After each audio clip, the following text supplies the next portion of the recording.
Welcome to Season 13 of the Prosthetics and Orthotics podcast. This is where we connect with experts in the field, patients who use these devices, physical therapists, and the vendors who help bring it all together.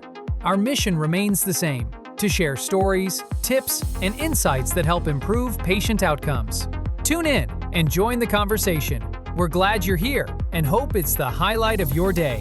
Hi everyone, my name's Joris Peels, and this is another edition of the Prosthetics and Orthotics podcast with Brent Wright. How are you doing, Brent? Hey, Joris. I'm doing well. It was funny. We released that podcast last week with Adrian Hill, and it was one that we had recorded a while ago, and it was the news. The little segment up front was interesting because Point Designs had just sold to Hanger, and I thought it was interesting. But what's interesting about all that is I thought it was just the right time to really get into the education side of the prosthetics side of things. And one of the biggest things in education is, how do we get students starting in additive manufacturing? And I think I want to cover, you actually recently wrote an article, and I said FDM and you said material extrusion. I guess we're going to go with material extrusion. That's the correct one.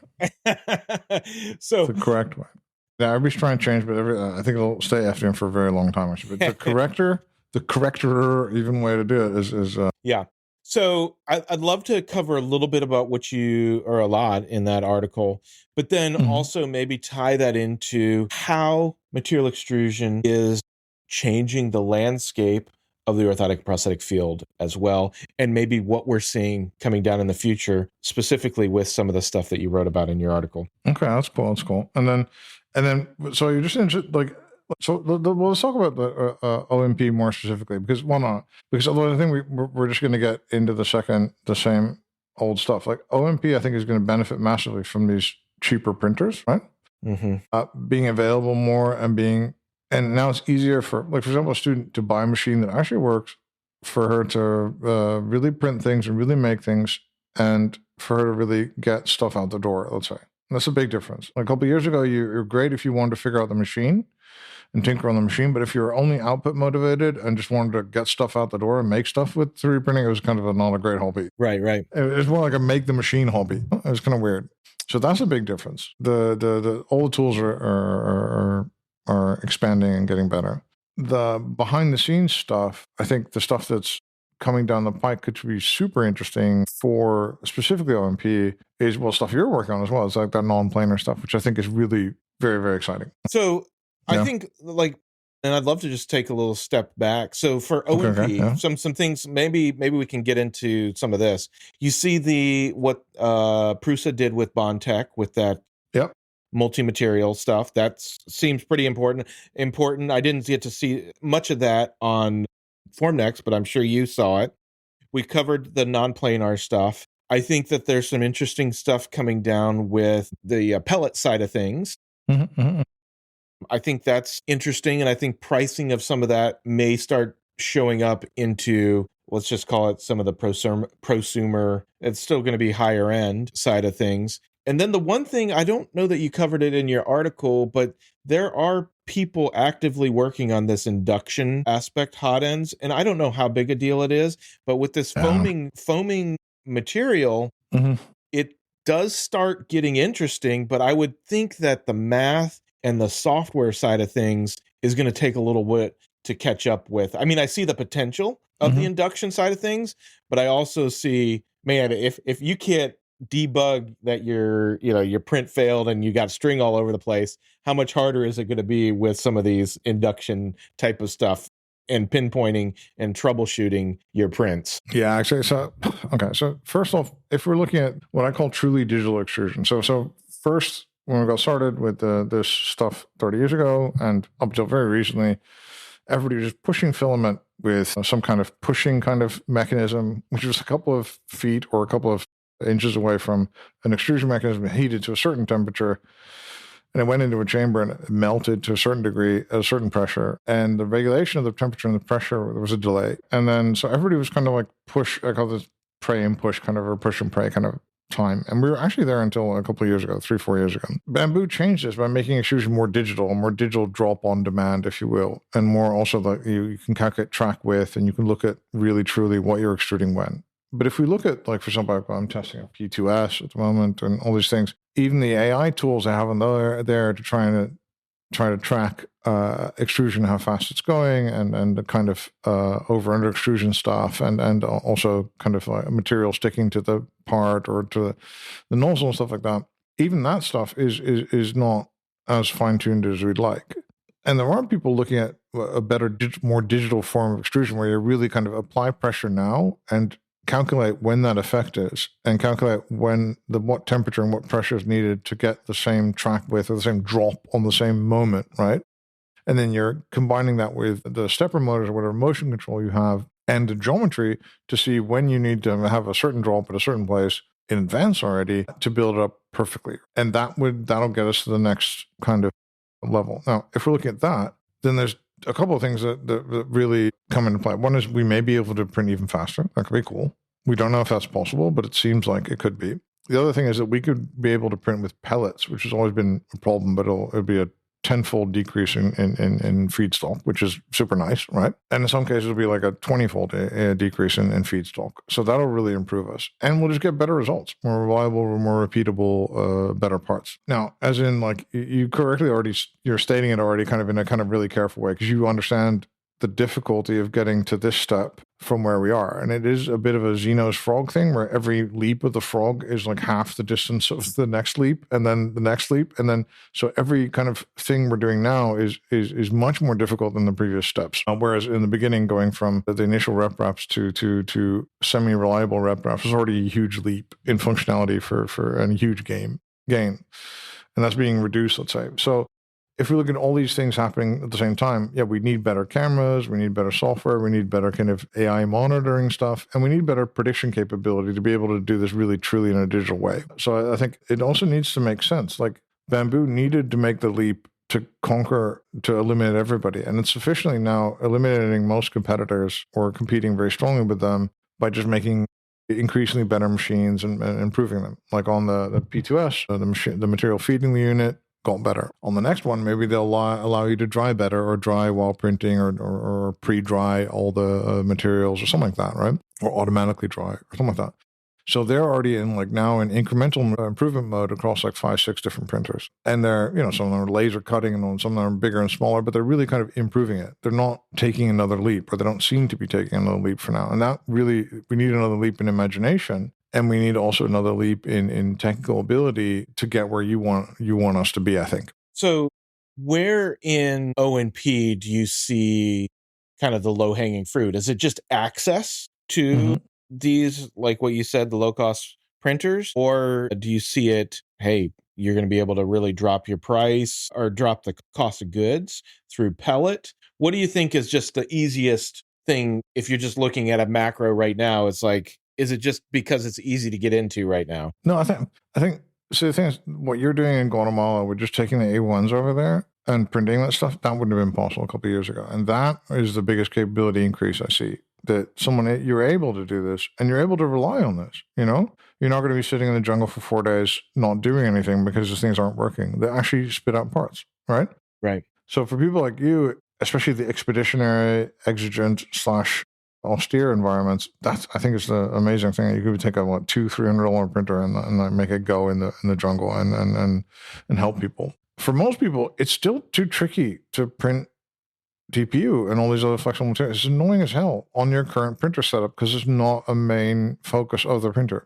You have to feed it into a different thing. You have to change all your settings. It's not as plug and play as the rest of the thing. So we're not exactly there yet for the elastomeric materials as compared to the other materials, So the part where we're really, when we're seeing people advance in this market, they're doing it kind of by themselves. Like for example, one of my favorite examples of this is Perry Products. They make those. I don't know if we talked about them before. But they make bump stops for vehicles, right? Oh, that's right. Yep. So it's an Apple engineer who had a bump stop as a vehicle on the travel on your suspension of your car, especially if you have an off-road vehicle. You have a thing called a bump stop, and that is basically, it's a hard rubber, or it could be a piston kind of thing that's that's keeping your suspension from traveling all the way to your car and harming your car. And this guy printed it. He uses a pellet printer and of his own design. He says that it improves the strength. I don't believe him, but it's okay. And it's of course much cheaper. And they kind of basically optimize these designs and some kind of proprietary kind of topology optimization stuff that they've made to make these really durable bump stop type of things that really go on the bottom of your car and get knocked about as you go on the hills and stuff. And they sell these for $200. And the alternative is a $400 car part from Toyota or whatever, or an equally priced kind of piston type aftermarket product. So it's a really cost competitive thing.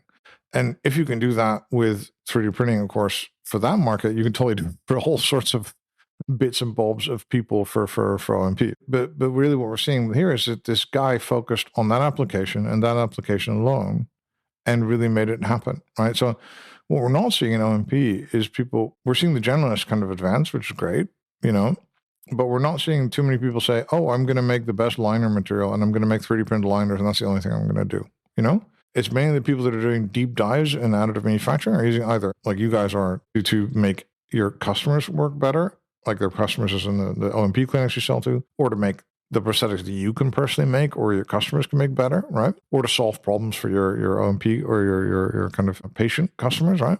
But there's a few people actually saying, oh, I'm going to dive into the liner application and make like a heat dissipating liner that's better than anyone, Mm-hmm. And that, I think, is what really makes sense in a bunch of other stuff. So we're not seeing that in OMP. And more people need to be like that Perry Products guy and just own this one particular part and application, make all the material and everything fit for that. And instead of that, we're looking for these generalized solutions that'll kind of make all the OMP people's work easier and better, which is great, right?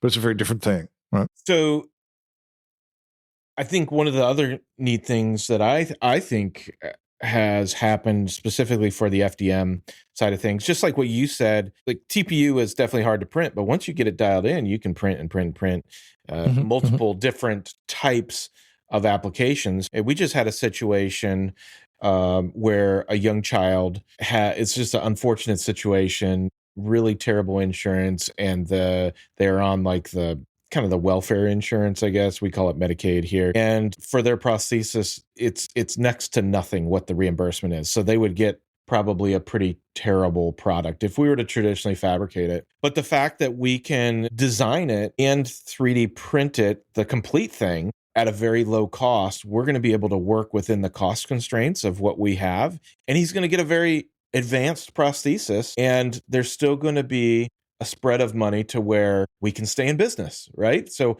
it's not that we're making a ton of money, but at least we're covering our costs and a little bit to cover design. And then we have that file. So if he grows, which he will grow in the next 6 to 12 months, guess what? We can size it up a little bit. We already have the alignment, and we've now lowered the cost because we already have a lot of the data in a digital format that we can just say, okay, we're going to go into a bigger foot, but we're staying with the same alignment, or we're going a little taller. We already have all that information. So it's going to be very easy to iterate on top of that. And to me, that's super exciting. No, exactly. I agree. I mean, I think it needs to still be better. We talked a little bit about the Raycraft thing where they have a different nozzle diameter and different material diameter, and they say that's going to solve most people's problems, right? That could be interesting as well, right? Innovation, making it a little bit. To me, it's still difficult, but I understand if you master it, you can do amazing stuff with it. I think to me, the real, it's waiting really for this, the orthoses or to people to notice how big and what the potential is for additive for orthoses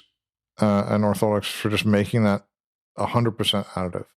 And I know people that run print farms of hundreds of machines that are printing these things, and it's cheaper than anything else and better. And usually that's exactly what we saw with hearing aids. That's exactly what we saw with certain classes of orthopedic implants. That's exactly what we saw as well with certain dental parts as well, where it was just if it's a specific geometry and it's also like kind of easier to produce and it's easy for several members of the value chain, then we see really quick adoption. And we saw that in a number of years. And I think that I know a lot of people that are printing orthoses and orthotics and there's a lot of people who develop kind of systems around that, like workflow and the system. But I think we're not exactly there making it like a toaster-like kind of experience, but a little bit like, imagine a couple of years from now, 1 to 2 years, it should be a toaster-like experience. And then it's just a box in your practice that makes money. Right? Or it's a box in someone else's practice that makes money, right? The doctor or some other kind of a hospital or somewhere else, right? And that's a thing where I could really see that this could be not maybe a hands-off process, but a very hands-light process for you to just make money, you know? Yeah. Well, and I do think going back to our original podcast about, hey, this is how you get started in O&P, there's also tools and things of that nature that you can make your job easier. Yeah, actually, no, and that's happening all the time. But I think literally it's going to be like as close as passive income is ever going to get for O&P. You know what I mean? A personal walk-in and the scanning element will be there, maybe, but that maybe hopefully will be a bit easier. And it's after all what Materialize and HP wanted to do this years ago and couldn't crack, right? So there is still a little bit of a difficulty there. But at the same time, you know, I think it could get to a point where it's really like a point and click kind of press and print kind of thing. So it could be really much easier and a fairly easy way to make money compared to all the other 3D printing stuff, which requires DFAB and patience and risk and all that stuff. Right. Well, and I and it's a great way to understand different properties of stuff. You might need something that's, you know, soft to do something rigid to do something else, and you get to learn just the basics of the materials and the printer. Yeah, totally. I think, and a lot could come from that, and a lot of people could learn. So if you're like talking about before, if you're a kid now, you could actually be getting a printer that is the same printer that you go to Guatemala with, you know? Right. And so somebody right now, Sarah at home right now is getting a printer. She's 12 or whatever. She's making stuff with it. She's going to get familiar with the same printer you take to help people on the front lines of this profession. And to me, that is a huge difference where we're seeing that means that she could just kind of walk into this profession knowing already kind of a lot of the technical stuff she would need to know. And then by the time she's done with her high school and then her education, further education beyond that, you know, the printer's going to be better even and faster. But the architecture of that will still be very familiar for her. But whereas before, you know, you were talking about purging and nozzles and calibrating and doing all sorts of things with pieces of paper, all sorts of crazy stuff that you don't need to know anymore. And instead, what you would need to know is like FEA and CAD and all the other stuff that would let her to like be more creative. So I think that's, to me, is is a really interesting thing about the new people coming on, that they're right now learning things that are relevant for making the most cutting edge devices, and they could do that to make like a name tag for their door, their bedroom, whatever. Right. Now, what is your feeling on some of the materials coming down the pike, specifically for O&P, and maybe it's available in pellet or something else? What are you liking from the kind of your perspective? I don't know. I think I'm seeing a lot of new TPU variants, which may not be. There's so many classes of this material that is really kind of confusing. And then there's other stuff like TPE kind of stuff, and there's kind of much harder than we're used to materials as well. So the library is huge, and more of that is coming on stream. Apart from the Recreos thing, which is basically a newer way to print and would be, you know, much more advantageous, I think, than a lot of these other materials. I don't see a lot of stuff that's in the softer elastomeric stuff that's immediately gonna be available that I'm like mega excited about. So I don't know if you beg to differ, but apart from, of course, if we manage to get silicon to work, right? So that's a silicon 2 thing, static mixing with silicon as well. And silicon is a great interface material, of course, and it's very soft and it's a great material to print. What I'm more excited about is what I think people will do with this eventually. Now people are just printing it kind of in a dumb way. And I think if you print it with a variable density way and also print it with air pockets, customized air pockets at certain locations. So on the bone, you make it more dense, and around the bone, you make it softer. And if you want it to move forward, you make that those walls of those infill structures, you make them either bigger or softer or bigger walls. So really very advanced design thinking about this and saying, wait, we're going to really architect that,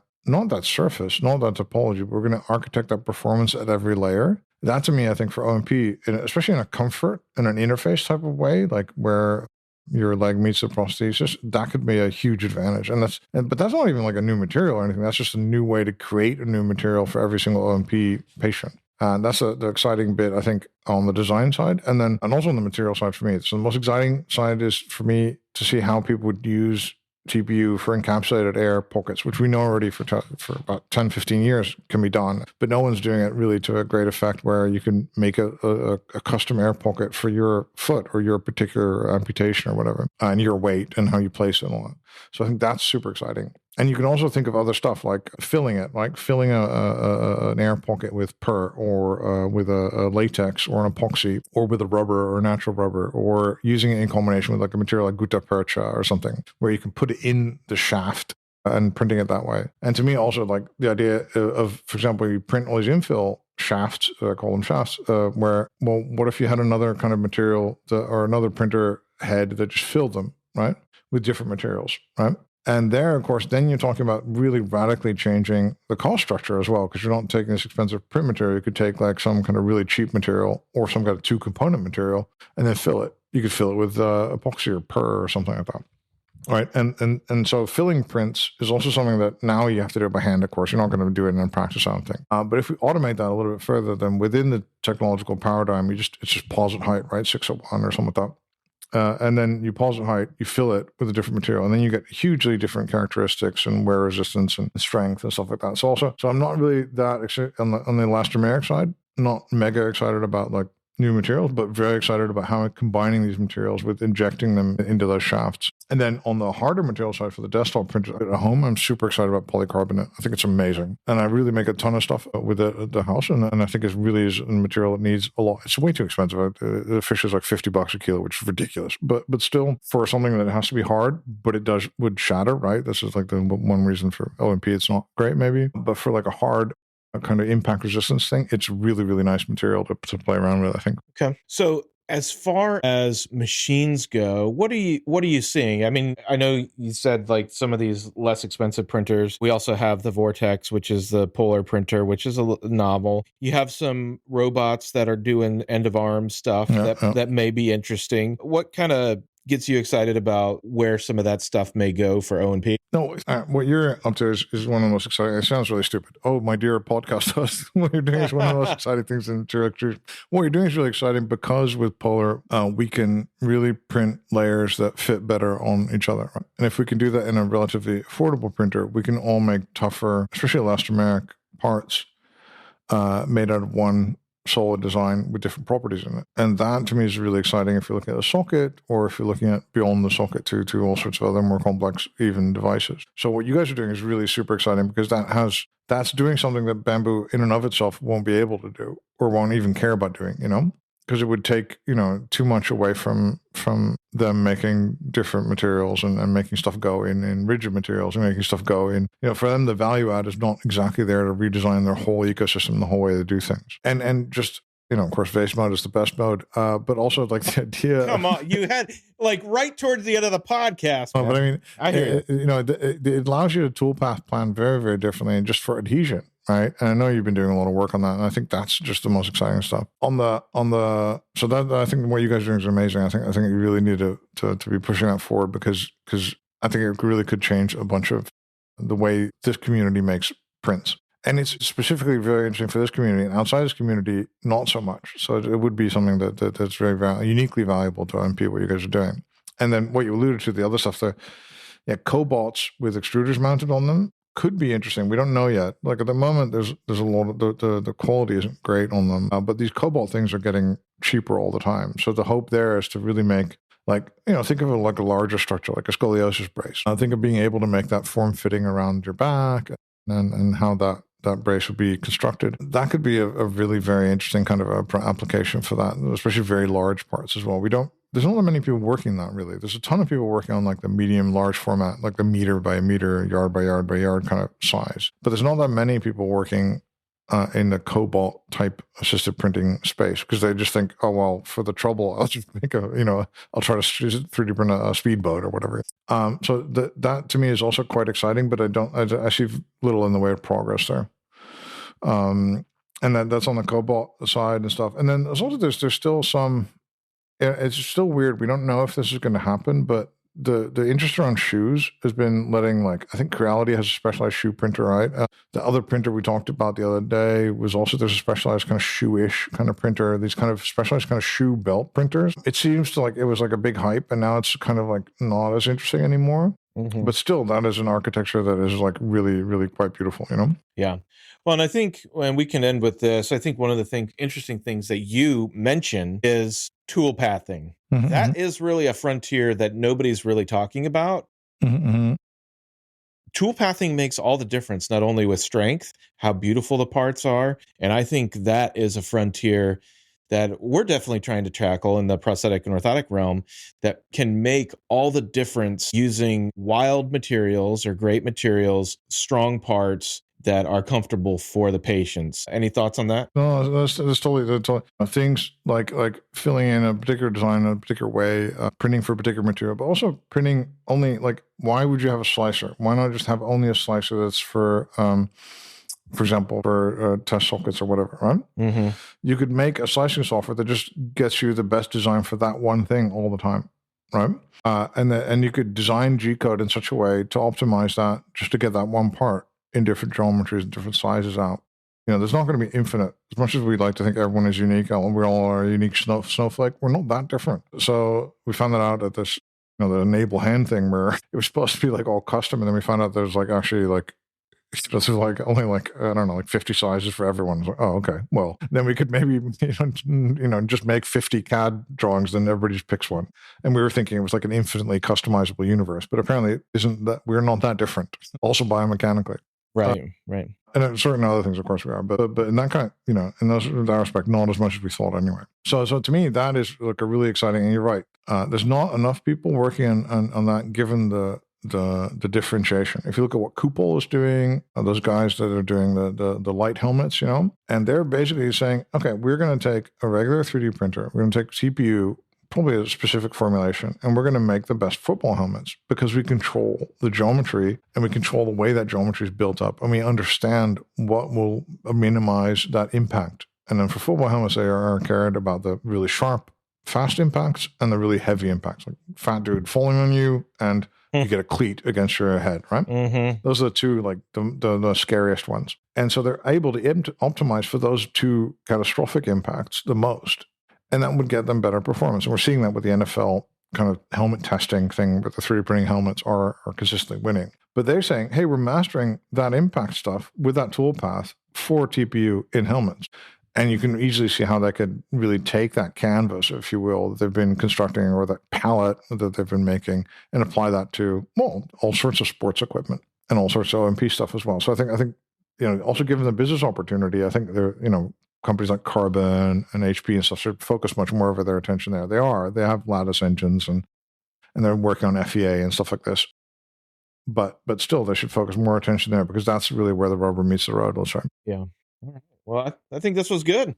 I think it was, and then one thing that we didn't mention that we should maybe is just the 3D print farm idea, where you used to have just service bureaus that had big, expensive machines that printed tens of thousands of things well, and now we're seeing people develop software and machines for hundreds of just print farms of inexpensive machines.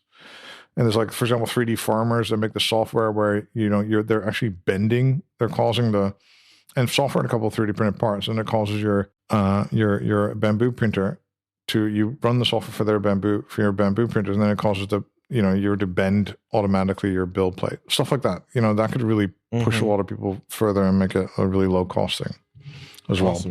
Awesome. Yeah.